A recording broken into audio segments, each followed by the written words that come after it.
Bismillahirrahmanirrahim. Assalamualaikum warahmatullahi wabarakatuh. Perkenalkan, nama saya Agun Prayoga. Saya dari kelompok 4. Di sini saya akan mempresentasikan tentang membuat tugas dan proyek teks akademik. Membuat tugas dan proyek teks akademik terbagi menjadi dua, yaitu yang pertama tugas teks akademik dan yang kedua proyek teks akademik. Yang pertama, tugas teks akademik. Di sini saya memasukkan dua contoh agar kita bisa lebih memahami dan lebih mengetahui seperti apa itu teks akademik. Saya akan membacakannya. Salah satu komponen penting mitigasi bencana adalah meningkatkan kesadaran dan sikap awas masyarakat terhadap potensi bencana di sekitarnya. Dan contoh yang kedua, gempa bumi merupakan salah satu fenomena geologi yang melibatkan interaksi antar lempeng bumi. Di sini ada dua poin yang akan saya jelaskan. Yang poin pertama, analisislah apakah teks-teks tersebut mengandung ciri-ciri akademik. Dan yang kedua, amatilah teks-teks tersebut serta identifikasilah genre mikro yang menjadi payung dan genre mikro yang terkandung di dalamnya. Baiklah.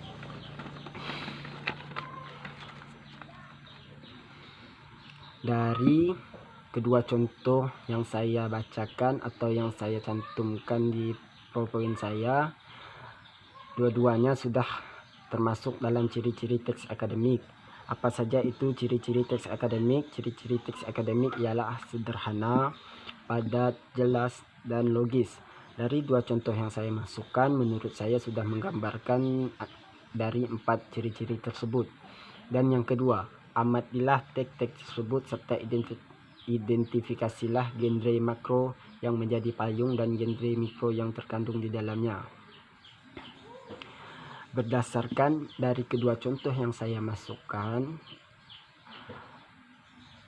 ataupun dari kedua teks akademik tersebut, kita dapat mengidentifikasi apakah kedua contoh tersebut sudah mengandung genre makro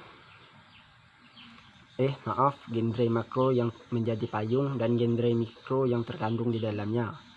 Bagaimana cara kita mengetahuinya? Yaitu kita harus mengetahui apa saja ciri-ciri teks akademik dan apa saja ciri-ciri teks non akademik.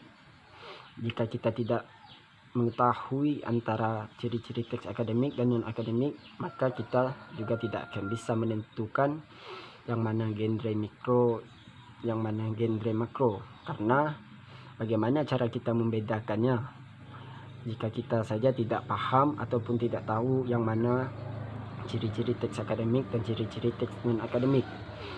Jadi langsung saja kita masuk ke poin yang kedua, proyek teks akademik. Proyek teks akademik ialah sebagai sebuah rencana belajar yang sesuai dengan kebutuhan teks akademik. Oleh karena itu, untuk menyusun sebuah proyek teks akademik harus berkaitan dengan ciri-ciri teks akademik maupun juga dengan teks non akademik. Dalam proyek-proyek teks akademik kita dapat menyusun. Di sini juga saya masukkan poin membuat konversi dari teks yang kurang akademik menjadi teks akademik. Saya akan jelaskan apa itu konversi. Konversi ialah dapat diartikan sebagai perubahan dari suatu sistem pengetahuan dari sistem lain. Jadi menurut saya, bagaimana cara kita mengubah teks yang kurang akademik menjadi teks akademik sehingga bisa kita tuliskan di dalam buku, yaitu dengan cara kita memahami ciri-ciri apa saja yang terkandung dalam teks akademik. Itu sudah saya sampaikan di poin 8. Dan mempertanyakan segala sesuatu yang terkait dengan selak-beluk teks akademik dan menentukan hasil dalam bentuk tulisan. Di sini tugas kita itu untuk mencari atau menanyakan ke orang yang lebih paham atau yang lebih ahlinya apa saja yang terkandung dalam teks akademik, bagaimana cara membuatnya, apa saja selak-beluknya. Setelah kita memahami keseluruhan teks akademik, barulah kita bisa menyimpulkan ataupun kita bisa menuliskan di dalam sebuah buku ataupun media-media lain. Baiklah, sekianlah penjelasan dari saya. Jika ada yang ingin ditanyakan, silahkan saja. Terima kasih atas perhatiannya. Jika ada salah kata saya mohon maaf. Wabillahi taufiq wa hidayah. Wassalamualaikum warahmatullahi wabarakatuh.